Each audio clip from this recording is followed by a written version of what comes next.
All right, guys. State board meeting part 3 coming up. 3.1. Yeah. They're continuing. So The we sequel. just finished agenda item number 10. 11. No, we're on agenda item number 11. Discussion and status of required reviews for cosmetology training and examination. Woo! I'm going to refer over to Christy for this one. 11? Number 11. Okay, so this is just, no, we do actually need action, sorry. Yeah, we do. I'm regrouping here in my head. So, required by AB 181, which was our sunset legislation, is this several reviews that we have to do, and so we're getting those going at this point. We have to do a 1,600-hour cosmetology curriculum review with the task force, and that is something that we will do internally, so we will be asking today for a motion for the board to grant the executive officer, me, the authority to appoint those committee members, or task force members. But I also wanted to provide you with an update that we are also doing, as required by law, a review of we're doing a cosmetology occupational analysis. That is actually, we are contracting with the Department of Consumer Affairs because they have the unit there that does that. And a review of the national exam. So we're required by law, not from AB 181, it was reiterated in AB 181, but it's been required all along that every 5 years we do have to do those reviews when we are offering national exams. Well, any exam actually has to be reviewed. So just that process is moving forward. So that'll be coming up on future agendas for you to see. And we would like to start, of course, the 1,600-hour curriculum review. So that is the action that is needed on this item today. Similar to how we've done task forces in the past, is that the board has allowed me the authority to select members. I believe we have something up on our website now. To start recruiting members for that. So, And then you want with the task force, but you do still want 2 board members. it's up to the board. Well, I would like to participate on Okay. that. So Yeah, I wouldn't mind participating either. We don't want it to be 3 because 3 becomes a quorum of a Right. committee. okay. So if nobody else is Depends on interested, if I this would like to do it overlaps. too. With your other committees. Sorry. So I move that we appoint Joe and Richard to this task force, and that we establish the compilation.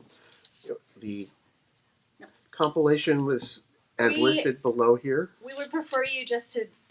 I know we put that on there that we would Okay. like this compilation, but we would actually not want that to be that specific in the motion. All right, Just so in case we can't obtain that. Let me rephrase then. I move that we still appoint Richard and Joe to the task force. No, And we that create we- a task force too. Hmm? That's part of it too. Is that we have to create a task force. Create a task force with Joe and Richard serving on it, and delegate the authority for the appointment of committee members to the executive officers to come from whatever she wants. Second.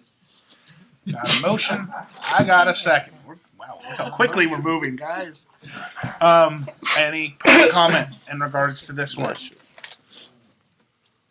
Seeing as there is no public comment? I knew it. Fred just I knew changed about it. I his just name to waited public long enough. comment. Yeah. That's Mr. Commenting. So, just FYI, there is a move afoot at a national level of some pretty heavy hitters in the industry who have had a long-term vision going back decades of having national standards. So a lot of them who, by the way, to be candid, are chain salon corporate types, have real problems when you've got one state requiring not 1,000 hours for cosmetology and another 2,000 hours. And then this whole movement that Mr. had just referred to earlier, reciprocity and other things, how does that square when you've got such disparate levels of requirements? So there will be a study released soon, I believe, from a broad-based coalition of kind of national level that will probably be recommending much less than a 1,600-hour cosmetology program. My association, which is solely based in California, with a California focus, believe that your board, our industry, any national players need to have a vigorous, open conversation with schools, with salon owners, with all the stakeholders before they come in and start making sweeping changes of only one sector of our industry.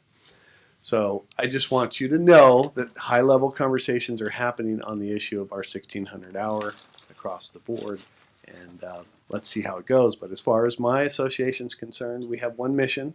That's to raise the professionalism of beauty in California, and we only do that through an open agenda. There's no hidden agenda. We don't focus on issues of a zero-sum game where one sector of our industry profits at the direct expense of another.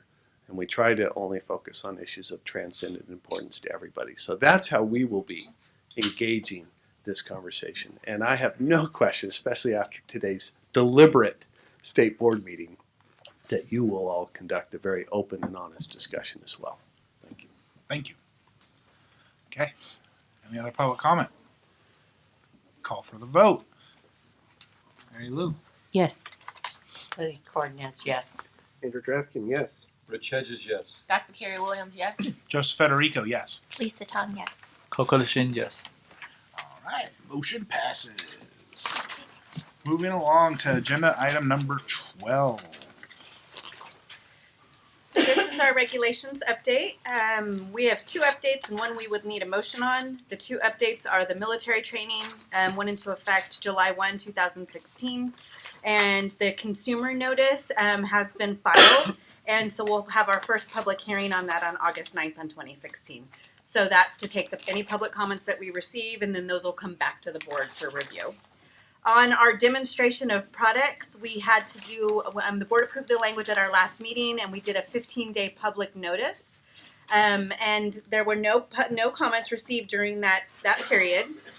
So we're requesting that the board approve a motion to adopt the proposed regulatory changes as modified and to delegate to the executive officer the authority to make any technical or non-substantive changes that may be required in completing the rulemaking file.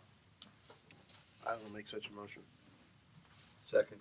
Got a motion. I got a second. Public comment.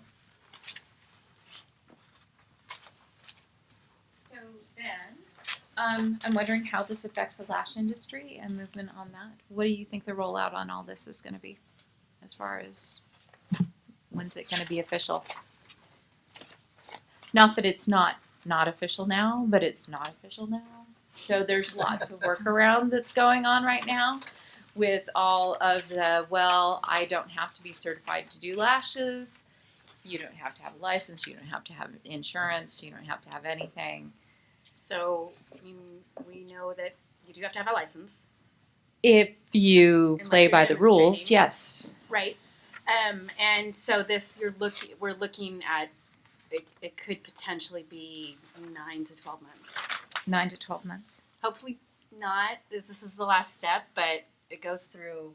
What'd you say? The final step. It takes I would say it takes about 2 to 3 months At DCA. at DCA through agency. OAL has 6 weeks, and then the way that the effective date is set now with OAL, unless you want to request an expedited effective date, which you could do, and the board could take action on that. But the way that OAL does it, because of publication schedules, Right. they make it effective at the beginning of a quarter, depending on where it falls in the cycle, Right. so that they're not constantly publishing. They've sort of standardized when regulations become effective, so it's only quarterly. So it kind of depends Right. on when it hits quarterly. Right. But if you'd like, you could also take action on that. So I would think 6 months is pretty safe. So we're saying within the it's year the then. final, but it will depend on staff time to create the final rulemaking and how long it takes to get through. Okay. When were they initially noticed? Just think of it this way. The state of California is a big ship, and it takes time to turn it around. I agree with that. It can't be any later than October because that's We're your also window. pioneers out here too, so sometimes we just do what we want, right? And we're seeing a lot of that. As I was speaking with Fred just a few minutes ago, we're seeing a lot of people trying to go independent and go around the captain of the ship.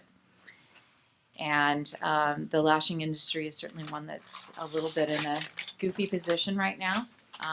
We hear a lot of subdivision of our license as estheticians, and if that would be something that we would need to take up again in conversation with the board. So that's something that's just kind of in the conversation. If we could only get more people to participate, right? So we just realized our year is going to be up on this reg package in October, so we will be pushing for it to be completed by then. Complete by October. Fantastic. And then how will that roll out to the consumers? To consumers, Mhm. it just by what we post on our website. What we don't do mailings or anything like that to consumers. So just social media promoting things like that. Okay. All right. Thank you. Thank you. Any other public comment before we call for the vote? Seeing as there is none, we'll call for the vote.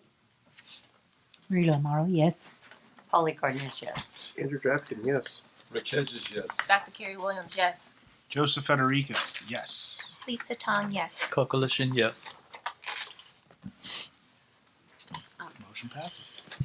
And is the board interested in trying to modify or give your executive officer the authority to modify the effective date? Yes. Okay, so that would probably be, I would recommend a second motion just to allow the executive officer to Okay. request an earlier effective date depending on the All right, timing then of I'll the make that approvals. motion. I'll second it. All right, so I got a motion, I got a second. Public comment on this second, on this new motion, on this new. Allow the executive officer to request an expedited Seeing as the, Mary Lou. Mary Lou. At first, Mary Lou second. Mary, no public comment. Going to the vote. Mary Lou. Mary Amaro, yes. Polly Cardenas, yes. Andrew Drapkin, yes. Rich Hedges, yes. Dr. Carrie Williams, yes. Joe Federico, yes. Lisa Tong, yes. Coalition, yes.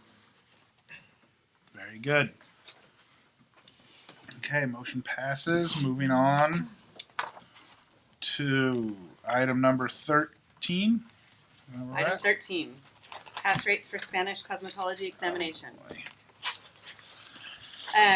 So as the board knows, we've been looking at this for quite some time. We've expanded this report. We included some information from some prior other states. We tried to find if any other state had been experiencing it. We didn't find much information. So the packet again goes through everything that we've found and that we've done. We've looked at translations. We've looked at other states. We've talked to candidates who have taken the test and failed. They still are continuing to say that they would still take it in Spanish again. One of the things that was done is that the national organization that provides our examination is putting together a vocabulary list. So we're hoping that could help. It's going to be it'll be made available on their website, and they anticipate to have that by October. Is it October? So it'll be because the national organization utilizes the same textbooks that our schools are using the same textbooks. And so the students are getting the textbooks in Spanish, getting the test that's developed in Spanish, and there's still problems. So NIC has agreed to put together this vocabulary list that we're hoping will be helpful and will be published and made available to everyone. There is still, after all that we've learned of our Spanish pass rates problems with cosmetology, and it still continues to be only around in the mid 30% passage, is that it's got to. My personal opinion is that it goes back to the schools, and we have to be able to look at the schools and what's happening and how schools are enrolling people into their programs and that they're not passing these tests. So what are they looking at, that can these students even pass these tests when they're being enrolled? BPPE requires the ability to benefit, and we're not sure who's regulating that, or if it's being looked at, if it's being considered, if quality of education is being considered, both of which are outside of our scope. We cannot look at how the ability to benefits, given how if they're letting students, because with BPPE you have to have a high school diploma, high school education to get into a school. For us, you have to have a 10th grade education. So we don't know how these students are getting let into school in the first place. Mm-hmm. Are they given an ability to benefit? Do they have a high school education? And then we can't determine the quality of education. There's Is it possible? I mean, I read the report, and it just seems like that's kind of like what the outcome of the report was. That there's somewhere in the education, we don't know whether if it was the education they received in school, the education prior to that, right. where they went to secondary school. Right. Is it possible to ask some demographic questions when people are applying, especially on the Spanish little testing, where, highest grade completed in secondary school? Did you complete secondary school or high school in California, or did you complete, was it completed in another country? Like, would these, I mean, I know going forward it maybe help to kind of get some of these demographics, but is that something that we have the ability to do, or would that start? Yeah. So are you talking about on the application? Yeah, like basically when the application, just some demographic questions. It would have to be voluntary. It would have to definitely be voluntary unless you have statutory authority for Okay. it. And then because the only questions that you can ask or require of an applicant are those that are required either by your statute or your regs. Yeah. And certainly there's some areas that I tend to be very conservative about the information that you ask, and that those are areas that get into protected categories. Mhm. Spanish speaking might be a protected category. And so just because you don't want ever there to be an allegation from my perspective that because of the answer on a question like that, whether or not it's Spanish speaking No. or any other language, that was somehow impacted the board's decision with regard to licensure. I don't, as a practical matter, I've never seen it actually happen, but I don't want there to be that merging of those two pieces of information. Okay. But I take a very conservative approach on that. No, I understand. Yeah, and I understand when you start asking demographic questions, it's kind of like the situation you could find yourself in. Right. But I mean, they did when we went through Sunset. Didn't they specifically ask us about like what's going on with this, and this is something that we need to get to a bottom of. And basically, by the time we've gotten to the bottom of it, we still don't know. I agree. I just don't know how our board can get to the bottom of it. Yeah. No, go ahead. One thing on the difference on educational standards, we might be able to give notice to schools that the sheriff's going to start looking at this by requiring that students produce proof of high school diploma of equivalency at test, and then set that for, say, 2 years after it goes into effect, so the schools are on notice that when they take somebody in and put them through school, they need to be able to prove that they did it right. And then, I mean, I think that's within regulation. If Our they have to law- have it, we ought to be able to say you need to produce proof. We only require a 10th grade education for cosmetologists. Oh, that's right. So it's the schools that would have to do that. Yeah. Do we? Electrologist is 12. We only require a 10th grade education for a cosmetologist. Do we know what the equivalent of 10th grade with another country, like perhaps Mexico? No. Please. This is what I always ask. How do other schools do it? I am originally from Mexico City, American by choice. More than 40 years ago, when I came to this country, I decided to do cosmetology. So I enrolled in the school, It was only English. And I said, well, what am I going to do? Well, I had to do what I had to do. I learned the language. I memorized the book, didn't understand it all, but I passed the state board. In those days, a year after or so I graduated, I wanted to be an instructor. So we had the cosmetology instructor license. I had to learn more because I had to teach in English. So I did learn. So if I was able to do that, anybody can do it. This is the truth. I have to agree to one thing. I mean, if you tell me I love Mexico, of course, my mother, my family, everybody's there. I'm the only one out of 6 children who's here. This is my choice. Now I have a 17-year-old granddaughter who's going to be studying cosmetology. I'm very excited about it. But my whole point to this is the more we give, and not only Spanish speaking, any other language, we are so giving in this country. I appreciate it. That's why I'm here. And I do my part. I pay my taxes. I make sure my students have to have, now talking about schools, high school diplomas. If a school is accredited by NACAS and they are receiving financial aid, they have to have a high school diploma. And the schools are responsible to prove that the high school diploma is legal. Mm-hmm. You have to know how many I have turned away because they are not, they are producing a document that is not even a legal document. So this is where the can of worms begins. A lot of these schools who are not accredited, and yes, they're packed with students, making God knows how much money, I don't even make half of that, they are allowing all of these. So the quality of education is not there. That's why they're not passing the state board. There are other schools, and I count myself, and with all the respect, I work very hard to make sure my students pass. If they don't pass, I have a problem. I remember Marianne Welsh used to tell me, Guadalupe, that's not your problem. You cannot take that horse. You take the horse to drink the water. If they don't want to, they're not going to drink it. She would always tell me that. But I always taken it very serious. I don't know how many other school owners are here. I'm the only one. Great. But I'm talking about us public. I'm public too. I just happen to be on the board today. What I'm saying is, not everybody cares, not everybody does their homework. I think it's the quality.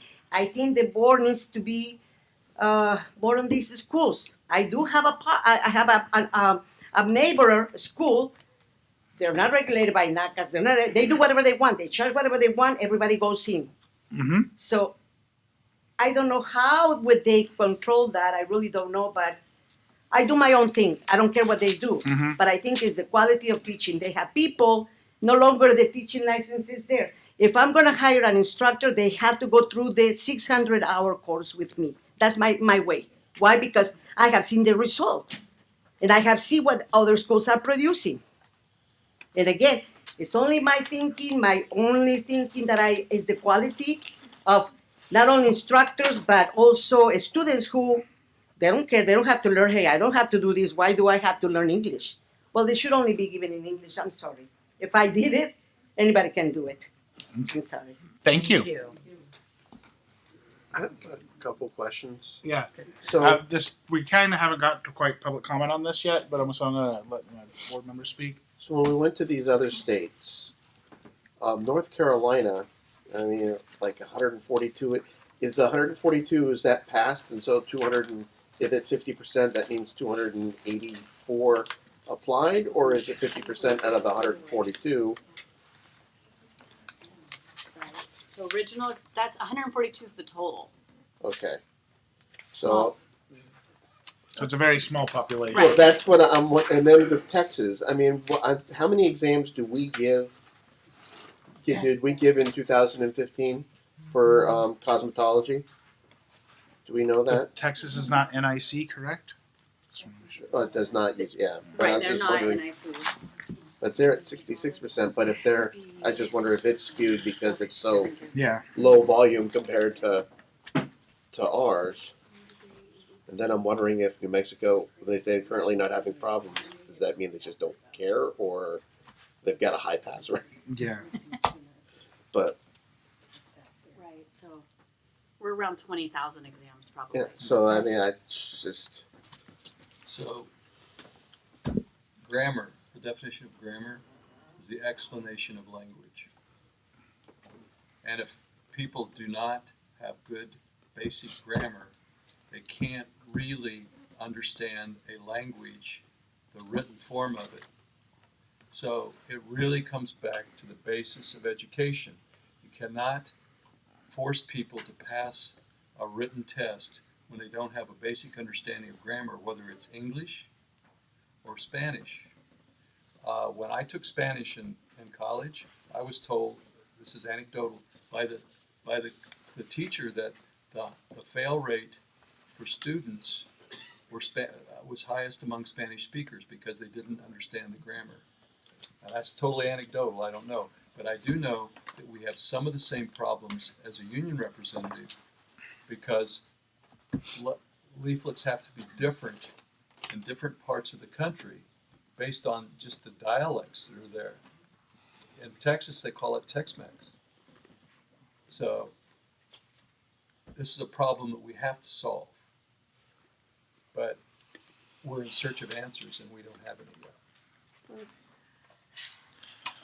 Are we were like as this is item? Are we required to make any like to move on to make any kind of motions on this, or was this just purely? This is basically the summation of our report, and we're gonna have to figure out where to go next. I don't know where else we could look Okay. as our board. I think that we can certainly see if the vocabulary list Help. is helpful, and we're moving forward with that regardless. But I think what we're recommending is that the board, if they see fit, advise their executive officer to meet with the department, and we have to talk about the Bureau of Private Post-Secondary. I have a question. Why is it that we only require a 10th grade level of education when you were saying that for esthetician it requires a Electrologist Electro- requires the level. I think the reason behind that is that to keep this position open. Like, I mean, that's an old statute. Very. And it was to keep this to keep the licensure available to someone who may not have necessarily gone through like the traditional traditional high school. I know just with the onslaught of accreditation and to receive federal funding, you have to prove students have completed high school in order to get federal funding for that school.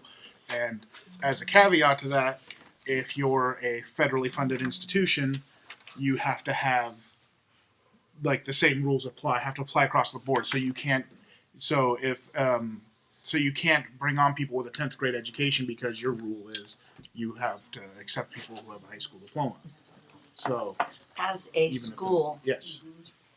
Do you receive a lot of what do you call them, students that are under 12? That has been. I mean that has come. That issue does come up. I mean, the only thing that we can recommend to them is to do basically a GED prep and to pass their GED, so that's because it's a high school diploma or its equivalent, and that's the state equivalent at this point in time. Right. So, I mean, that's all you can really ask them. Go ahead, no, go. Christy? We don't separate it out. Do you have any idea what the pass rate, say, for the barber cosmetology is on the practical exam for Spanish speakers? No. We don't separate that out, do we? No, but we do know, we did look at that, and it is in, I thought I saw it. Did I miss it? I thought you read something. For the last 2 fiscal years, the pass rate for the Spanish test takers on the practical exam was 82%.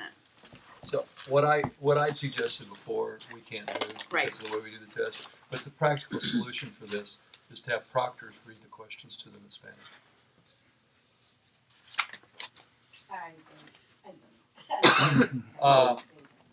Quite frankly, I understand your concerns, but it's really a health and safety issue, not a citizenship or a language issue. We don't have people that understand how to do it, whatever language they speak. There's a concern in public health. So that's where I stand. They're not passing the test, so. Yeah.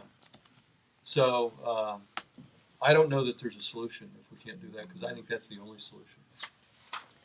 I still personally agree that there's an area that's being overlooked, that we do not have sole oversight over schools. Yeah. And so we we can't go in and verify that these students, how they're being taught. Have we, so it's almost coming up on 4 years when I was confirmed. During my interviews with the Senate, this was one of the questions they asked me. Have we gone to the committee and expressed, these are our results? Do you have any suggestions? We think it might be the education level. Can we push Not on with this them? yet. That's something Okay. that can definitely be our next step. Because they might be a better instrument of destruction rather than us. Yeah, this might be a lever for sole oversight.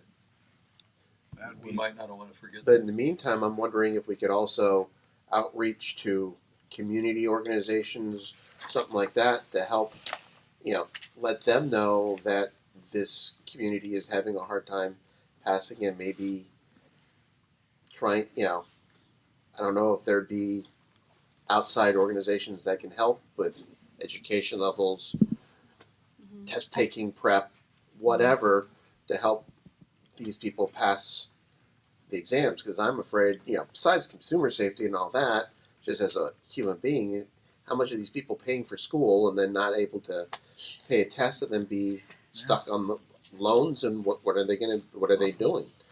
I think mean, that's a good idea. Which again, I agree with Andrew. Or I they think that's go a good idea. underground. I mean, I just Right, don't yeah. know Yeah.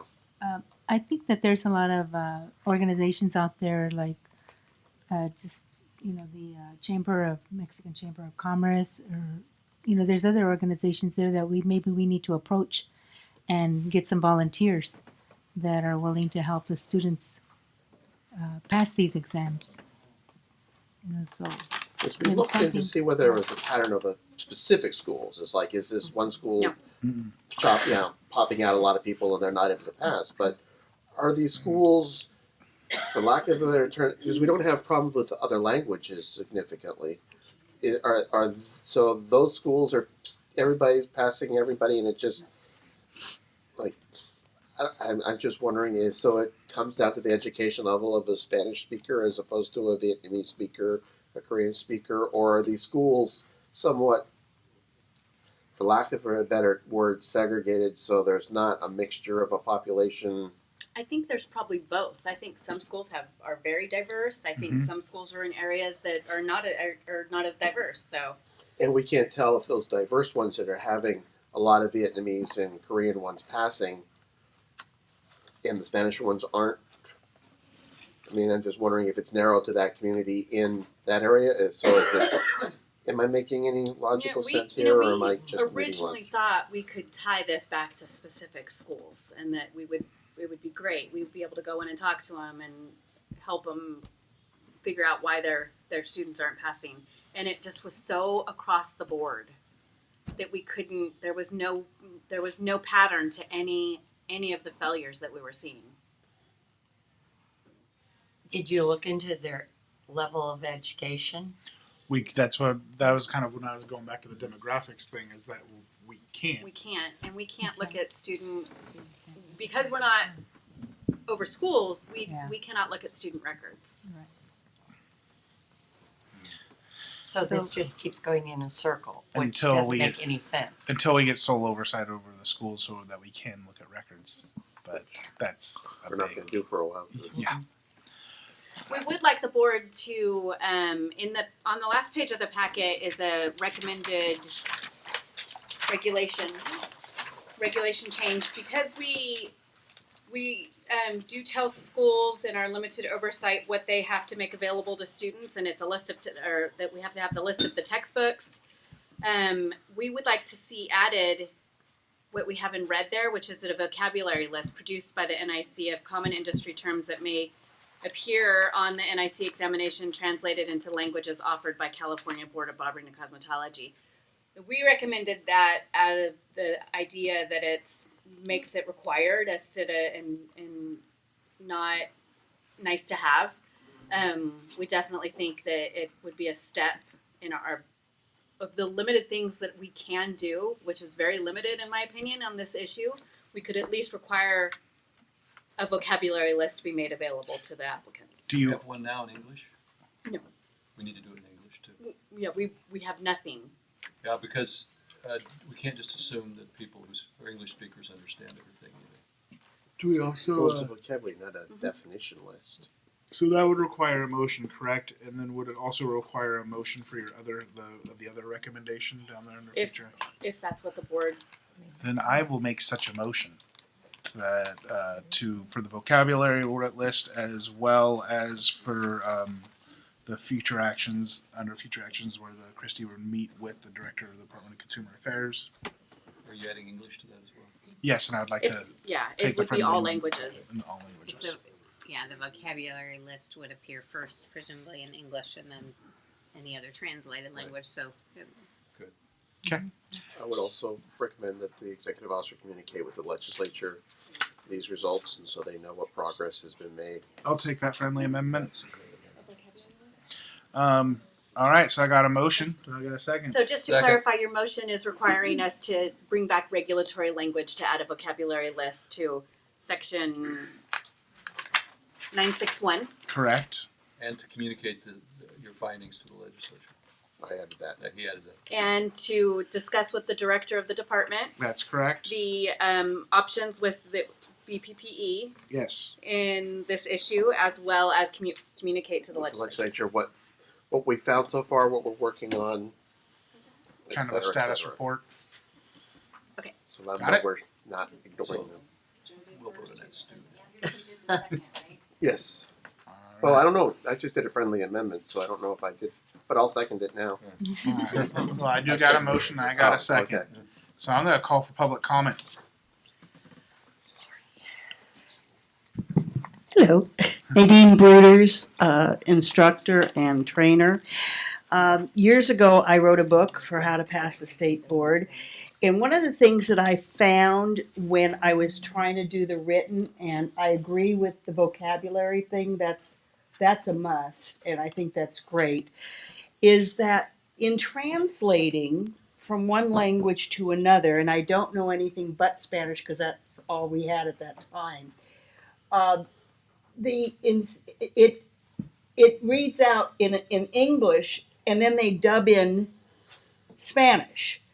So a lot of times the students come back and they say it was really confusing. And that to me when I started looking into how people translate. And I know we go on computers to get the translation, but then again they plug in, they take how are you doing, and they change it to in Spanish, and they put in how are you doing, but they don't do it in Spanish. Am I right? And so that also doesn't help. So with NIC, I don't know how they've done it, but I know that there's still trouble in that department because I've heard from people that I help that their language is still confusing. So yes, the teachers, I understand, the schools are great. I think everything that we do is helpful, but I also see where maybe if we looked into how it's translated for the test. So we actually did. Okay. The NIC has reviewed their translation, and we've actually sent somebody from California. Not we, but they brought somebody from California from a school with a high volume of Spanish speakers to assist them with that. Okay. So the translations are done in a most universal form of translation. So it's very grammatically correct, and it doesn't take into account slang. So whether or not that's the problem, we don't know. But we have people from California schools have gone back to Florida, I believe is where they went to look at not only Spanish, but we also had the same thing done with the Vietnamese translations as well. Okay, I don't know that. But also, in Spanish, I think, from what I understand, there's so many dialects Mhm. that, again, it brings into that form of where, so it's hard, and I don't know, because that's the only subject I had other than English in my book and stuff, so, thank you. Thank you.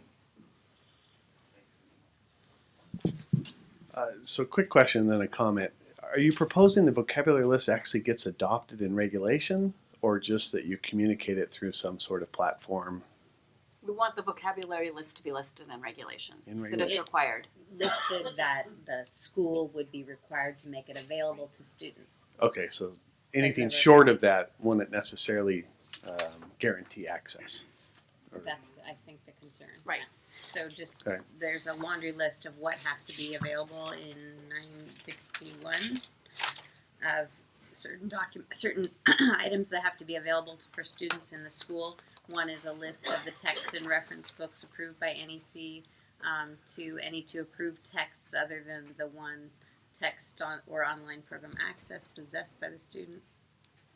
And then this would be a third item, which is the vocabulary. Would say a list. vocabulary list, but it wouldn't have the actual words. That's where I was getting Okay. confused. You actually have the vocabulary list in regulation. You're going to reference the Oh, list, right. but it's sorry. going to be something that will be a living Yes. document Yes. that you could easily amend Right. and add to. Oh, I Great. get it. It's all coming together now. Yeah, well, it must be a late day or something.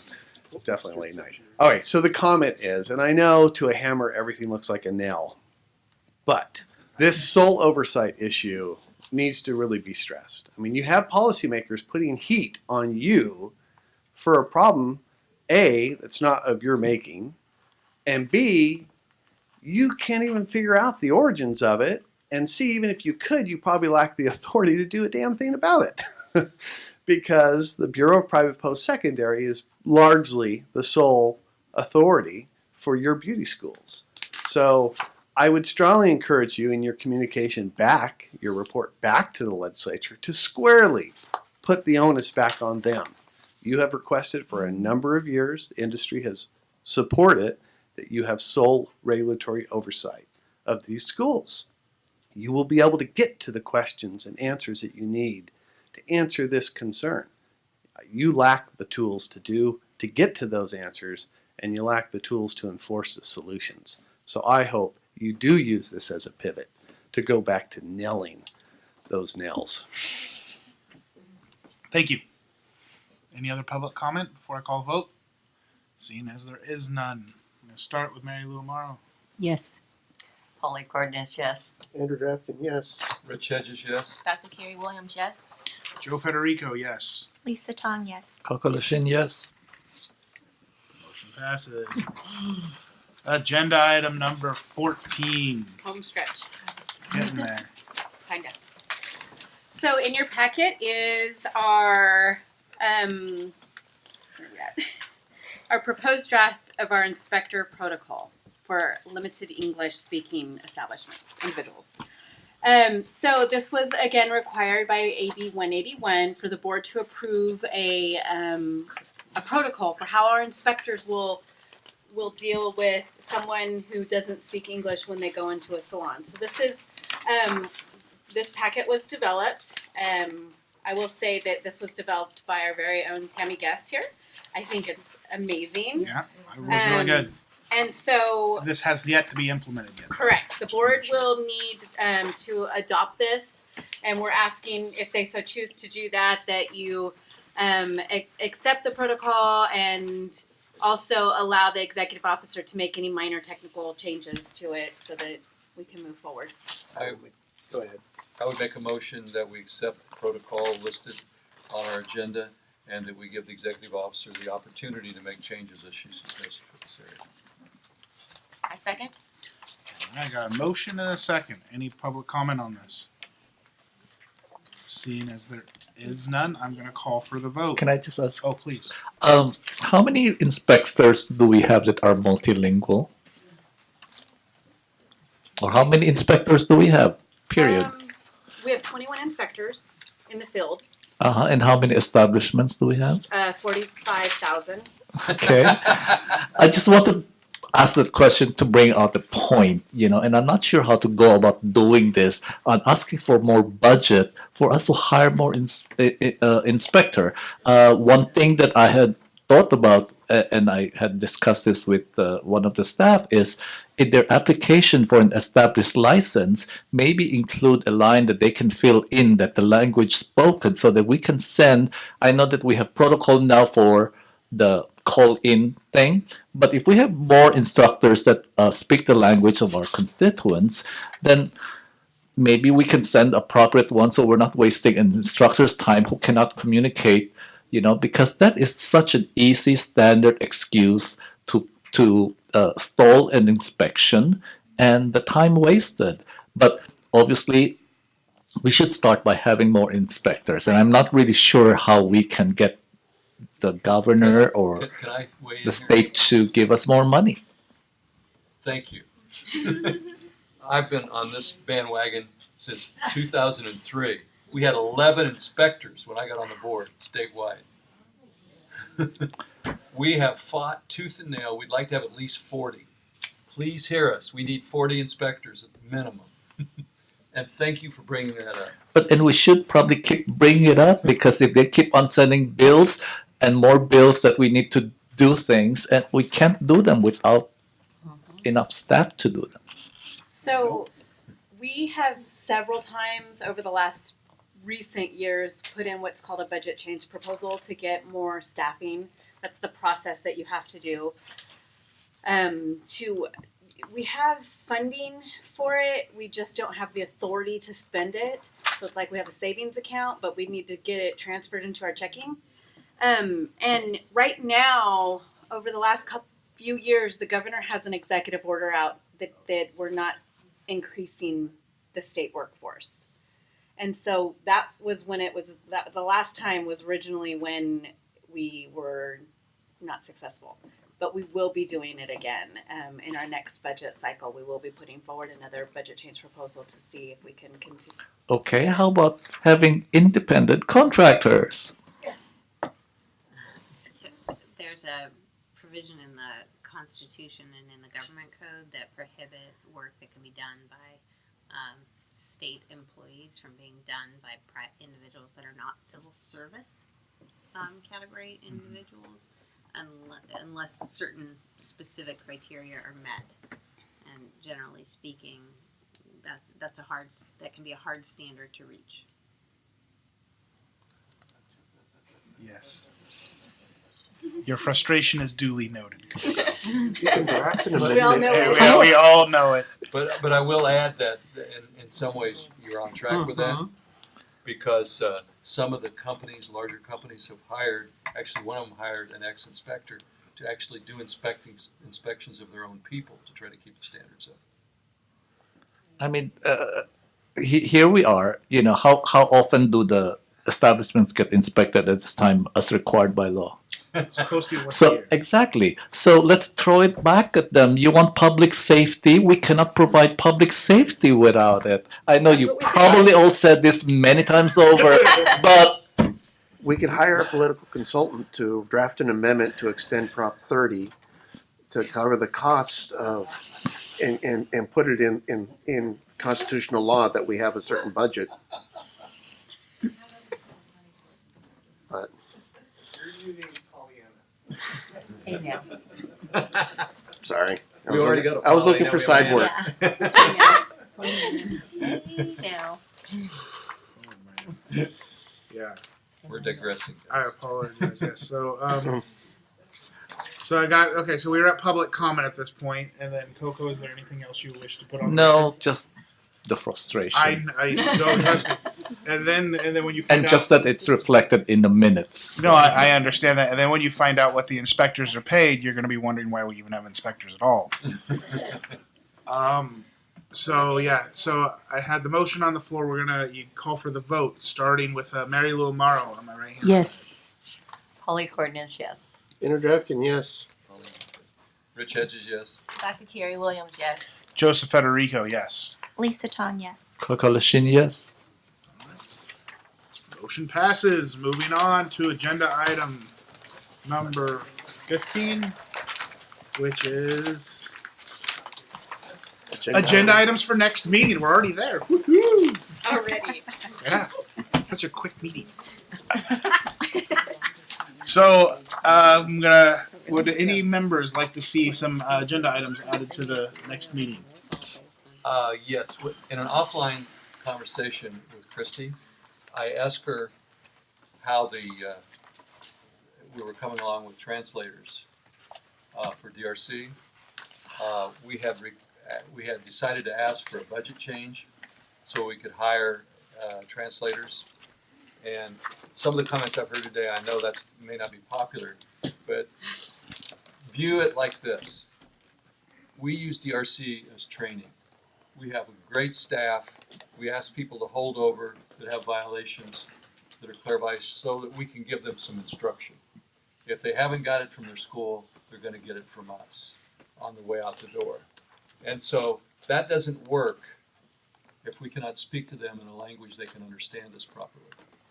So my position is that it's a public health issue.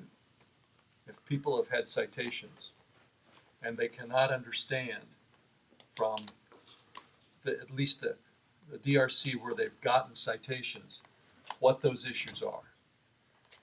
And when this was brought up by the legislature, as a matter of fact, is that not right, Christy, in our sunset hearing? I said, let's don't fight it. Let's make them pay us for it. I think it's a good idea. And Christy said, that's a good idea. And then in her way of ways, she's figured out how to do it without increasing the budget. So I don't know what secret sauce she has to do all these things, but I'm just glad she does it. And so Good staff. we may have by the end of the year paid translators at DRC. And if you want a treat, these are noticed meetings. If you want to see what, it's not always, but what the people who aren't doing things correctly are like, come to these meetings. And quite frankly, we have people that come, it is absolutely clear that they don't even quite know how they got there, even though they signed for an appeal. They'll say, you asked me to come here, and we have to show them, here's your signature. You asked for this. So this is going to be a wonderful thing, and I would like to have a discussion about it and talk about how we're doing this on the next agenda. Very good. And I think, where this is televised, the public needs to know we're doing this. We do need to know.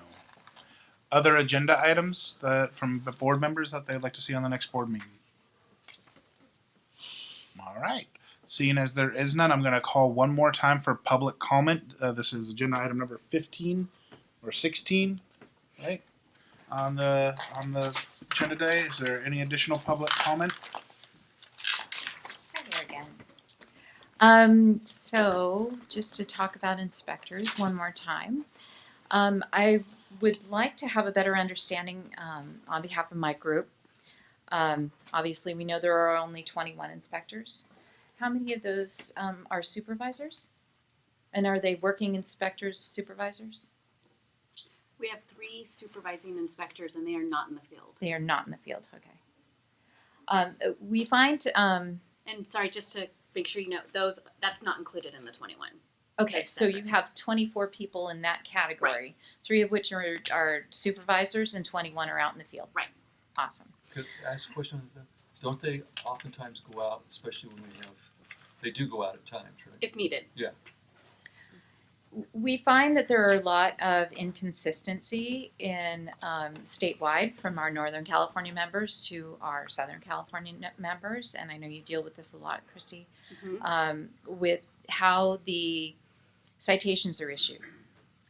There doesn't seem to be a cohesive amount of training, updating of these inspectors, as far as just I'm speaking from the aesthetic, because obviously we have a lot of equipment that comes in from overseas, so they're not up to speed with where we are with high frequency devices looking like an LED device, and they don't know the difference between them, so now we're getting these crazy inspections. Is there a training program or requirement statewide to get those 21 inspectors and their 3 people in the same room to talk about where we are at the state of the industry, Skyping things, training them, so that the inspector in San Diego does the same thing that the inspector in San Francisco does? So we do have all staff meetings where we bring our inspectors together. Inspectors don't issue the citations, our office does. So Correct. a lot of times the inspectors will find a machine that they have no idea what it is. So it's researched in the office. So any citation that's issued is something that's been researched by staff and determined that it's a violation. So Okay. if you're finding things that you still think they're getting cited for a machine that they shouldn't have, Now, it could be different on the inspection that they leave there. They may have written down a radio frequency machine and it comes in and it's not.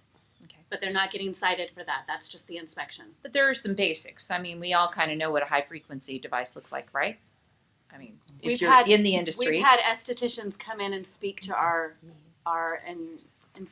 inspectors. Okay. So yeah, we do give them training. Right now we're actually looking at our entire inspections program and how to get them more uniform throughout the state, because quite honestly, salons down in Southern California are very different from salons in Northern California, even just the size alone. So our assistant executive officer right now is taking over the inspections program. She's currently doing ride-alongs with every single one of our inspectors to really look at how they're each inspecting what's different, looking at best practices.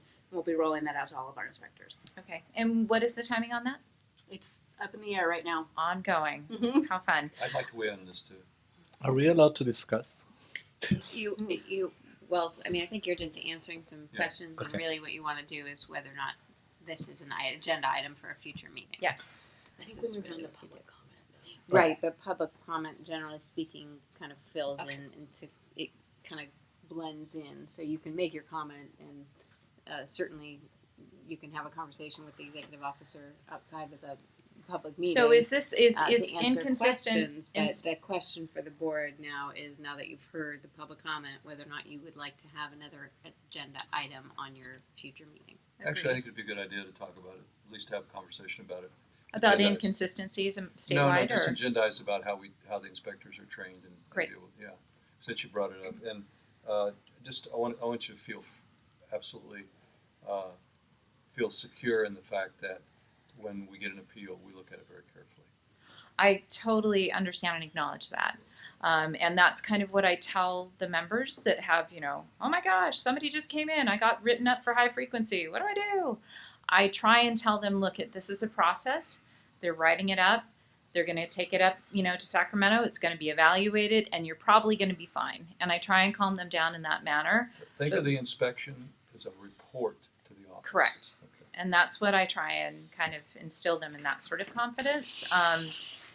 However, there is a little bit of a fear behind it, because we don't understand how they are trained and why they are so wildly inconsistent, from inspector to inspector to inspector, not taking into consideration, obviously personality and things like that, how they approach, how they, the relationships they've established and things like that, and how that's all taken in. But we're also additionally concerned about how these inspections are planned and who gets hit, because it seems that there's a little bit of a bias right now for anyone that's in a salon suite area is obviously going to get hit all the time, or that maybe this is all, I'm only getting inspected because it's retaliatory by a former employee that's ticked off. So I think that there's a lot about not understanding the inspectors that probably causes more problems for the board than anything anyways, because while we can do everything we can to calm them down, that they're not just in it for the money for, the board. We know that it's not the money for the board to pay for a translator that we've all been wanting, and to pay for services for you to support your licensees. We know that it goes into the California General Fund, and it just kind of seems like it's, those mandatory tickets at the end of the month that are being, imposed on small single estheticians and such. So if I could make a suggestion, Christy, for items for next agenda item, is that we discuss the whole gamut of it. How complaints are issued. We don't look or don't know that, for an example, that an employee of another establishment has lodged a complaint, or that we can't ask that. We don't know. So I think we need to do so that the public understands, this is publicized, how inspections happen, that in many ways we don't have control because it's complaint driven over who's inspected, that kind of thing. That we do have control over certain things where we're required to do follow-ups, all that stuff. Yeah. And then maybe also just a general rundown of the inspection report and how, maybe to decode the top of the inspection report so that they can understand what some of those Information codes always, if people will accept it, knock down rumors. Right. I think that's a good thing. Like that the inspectors blatantly go out and they just Google brow tinting service or lash lift service, and that's how they decide who they're going to go and hit that day. That's kind of a perception that's going on. So I would love to help you, kind of get those straightened out. I mean, we don't know if that's a tactic that the inspectors make, but maybe a better insight, just as you suggested, as to how it all goes down. If it's, if it's a planned thing, and then there's the add-ons that are, I don't know. We'd like to just understand it more and how we can work with you better for a more successful result for everybody. So, thank you. Thank you.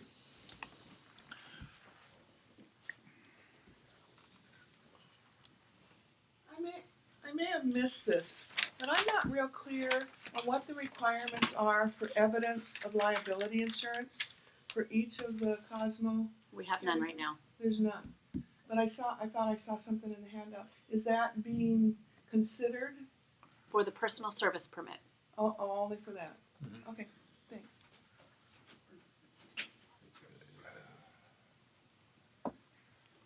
So wherever you were. My name is Alex Irving. I'm with Esh and Alexander Public Relations, and we've served the industry for about 35 years. As I've been watching what's gone on today, I look at our board now, and I flashed back when I served as a juror back in New York on a murder trial with 12 other people. And I As the defendant. He was the defendant.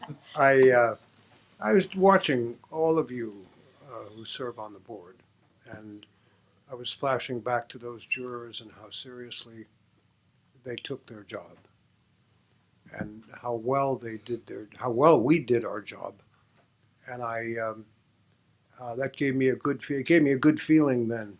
And I had that good feeling sitting out here watching all of you work today. Well, thank you. I And appreciate it. I wanted to say thank you. Thanks for your efforts. Thank you. Thank you so much.